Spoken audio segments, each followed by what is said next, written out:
I love this lesson, and I love it because once students learn the layout of the piano keyboard, they start to read music faster, more efficiently.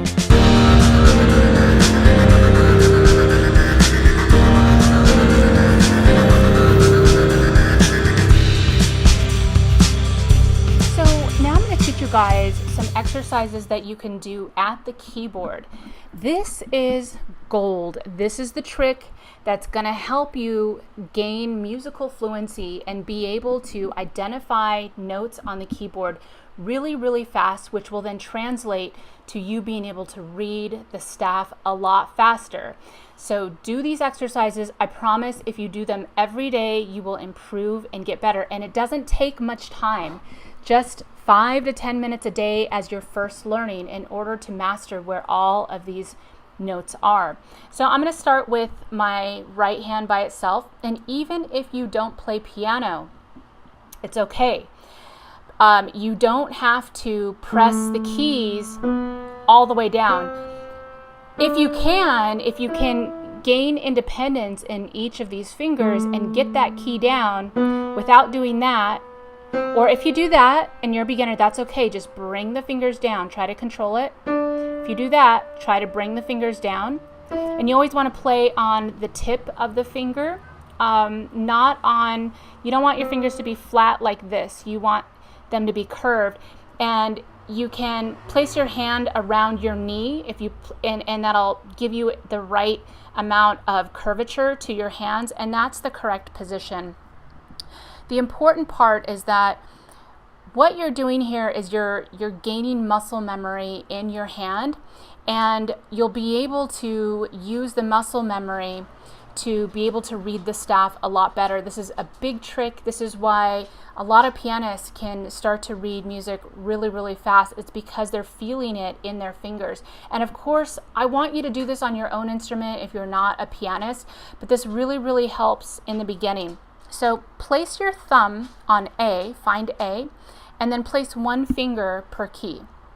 And then what I want you to do is play each one of these individually, but I want you to say the notes. So say the notes: A, B, C, D, E, and then go backwards. D, C, B, A. It's harder to say the letters backwards, but if you start to get away from thinking of the alphabet forwards and then the alphabet backwards, if you start to think E, okay, I know that looks like a D because it's in between the two black keys. You start to memorize the placement. So D, C, I just know where all of the D's and C's are. I just know where they are. And E's, I just know that that's always E. That's always B. So this is what's going to help you get really, really fast at that, okay? So what you're probably going to have to do is do the descent 2 times. B, A, do it again. E, D, B, oops, E, D, C, B, A. And then take your hand and move up a step. Put your thumb on the next adjacent white key, and where am I at? This is B, and do it again. B, C, D, E, F, E, D, C, B, and so forth. And you're saying these pitches as you go up and as you go down. Now, like I said, you don't have to actually press the key if you can't get your fingers to do that quite yet. Just placing them here and do you see how I'm just letting the key kind of go down just a little bit? That's enough. I want your fingers to kind of touch and feel where these black keys lie, because this is the kind of memory that you want to gain in your fingers. If you are left-handed, I actually suggest doing this in your left hand. I'm right-handed. That's my dominant hand, so that's why I'm doing this with my right hand. It's actually great if you can then go and do this in both hands. If you have the time to practice that and you really want to get good and you really want to get fast, you do it in both hands. But as just a 5-minute to 10-minute exercise, just do it in your dominant hand and go all the way up And then by the time you get maybe up an octave, okay, and you've named all these notes, then take it backwards. E, D, C, B, A, B, C, D, E, move it down, D, C, B, A, G. So I encourage you to say these out loud. It's harder, I know. It's easier to just think of them and then just kind of go on with your day, but if you say them out loud, that is part of the exercise, and that will help you get better and faster. Okay, second exercise. Same placement, okay? But now what I want you to do are skips. So now you're going to say the letters as you move by skip, and you're only using your 5 fingers, and you're going to play with your thumb, middle finger, pinky, and then back, middle finger, thumb. So say these notes with me. A, C, E, C, A. Yeah, it's a lot. It's harder. It's harder to do it, but you'll get better. You will improve. B, D, F, D, B, C, E, G, E, C. And someday I'd like you to be able to go C, E, G, D, F, A, E, G, B, F, A, C. Okay, that's how fast you want to get at saying all of these notes. This, by the way, when I play all 3 of these at the same time, this is actually called a triad. This will come later. This is starting to build chords, and a chord is just simultaneity. It's when you have more than one pitch at the same time. Even this is called a chord, okay? If I just keep playing skips, I can actually add some with my left hand here. I'm struggling because I'm holding this microphone too. Okay, but I could do something like that. Doesn't that sound cool, you guys? I'm just playing all skips. I'm playing F. Yell these letter names out with me. F, A, C, E, G. Even if you don't play piano, you can do this. You could lay your fingers and just play skips. And listen to the beautiful sonorities that come out of that. And a sonority is just it's a color. It's a color of a chord. It has a certain quality to it, a certain sound to it.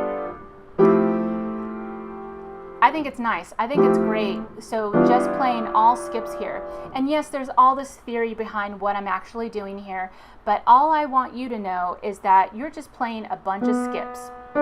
So you're just naming the notes B, D, F, A, C. And if I want to play it all together as an experiment, isn't that nice? It's a nice sound.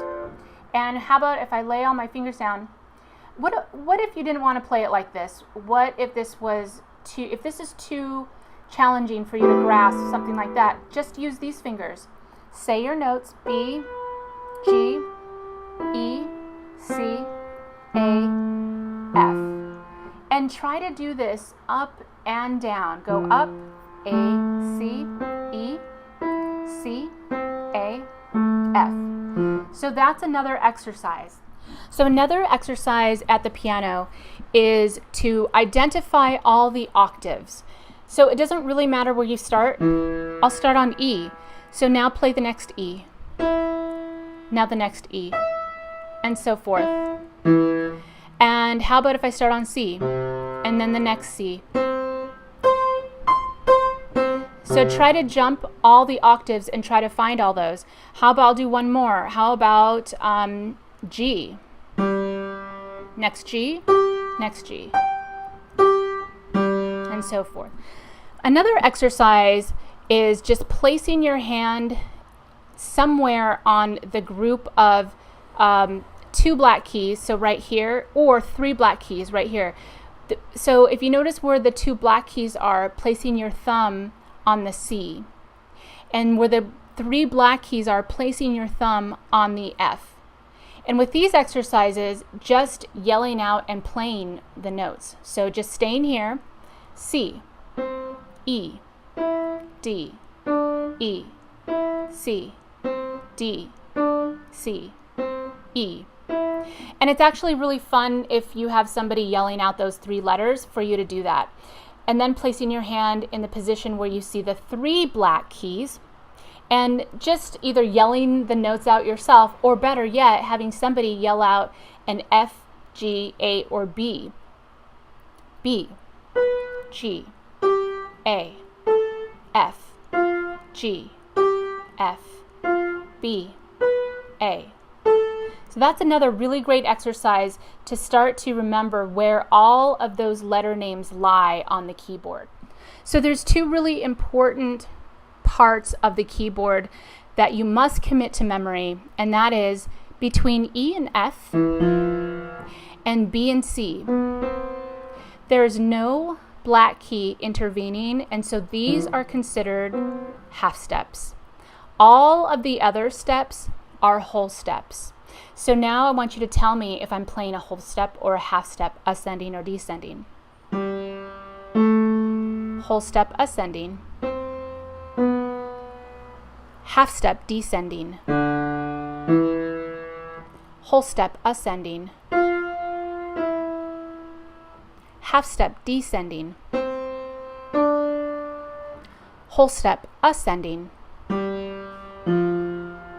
Whole step descending. Did you get 100%? Yes. If you did, put it in the comments below 100, and I will see you guys next time.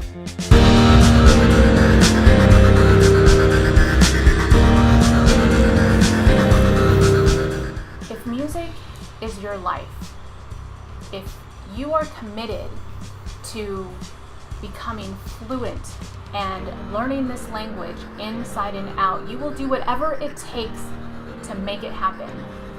You'll find the time, you will prioritize, you will get a piano, you will make it happen.